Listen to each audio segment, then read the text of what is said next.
Time for another edition of Science Sunday here at the Connecticut Science Center with Aoife Ryle. Good morning. And we're outside again, like we were last week, because we're doing more things with fire. Yeah, and I mean, it's fun and yeah, why not? More fire.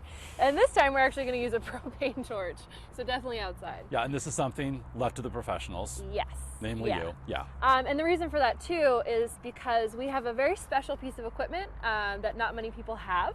So this is actually a space shuttle tile that will go on the space shuttles.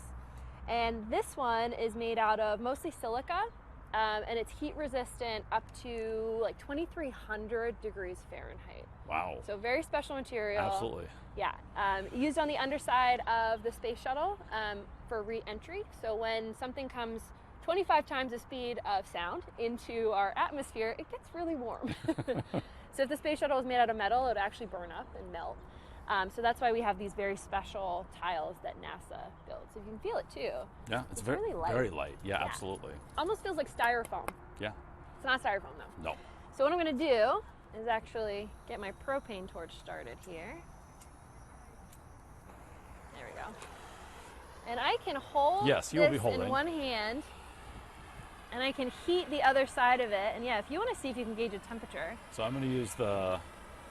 So you can see that red spot. I'm zoomed in on the red spot. Yeah. And it's off the chart. Yeah, over 1,000 degrees already? Yeah. Yeah, that's where the temperature So, maxes out. meanwhile, I'm going to go maybe an inch down from where you are. 54 degrees. Right. Huge difference. Huge difference. My fingers are still cold. So you can see this thing is so bad at allowing heat to pass through, which is great because if you're an astronaut inside of a space shuttle, you don't want all that heat to come through. You need that protection, right. Absolutely. So that's why these are used instead of metal. And again, right now that's still going to be a little bit warm, but in a couple more seconds, it's going to, again, dissipate so quickly that it's going to feel just like the rest of it. Incredible. So, really cool. Yeah. All right, so to really switch gears, big time, we're going to talk about butterflies. Yeah. Also, they fly. Before like the we space go, shuttle. yeah, there we go. Nice segue. Yes, but they're not traveling at the speed of sound. They kind of float through the air. Yes. Okay. So you can actually adopt one of the butterflies now within our butterfly encounter.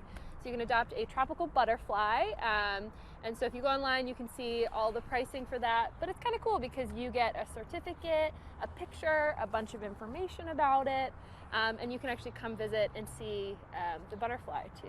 So great gift. Very special. All right, good stuff. So ctsciencecenter.org to learn more about that. Yeah. All right, Aoife, thank you so much. And of course, we'll see you for another edition of Science Sunday next weekend.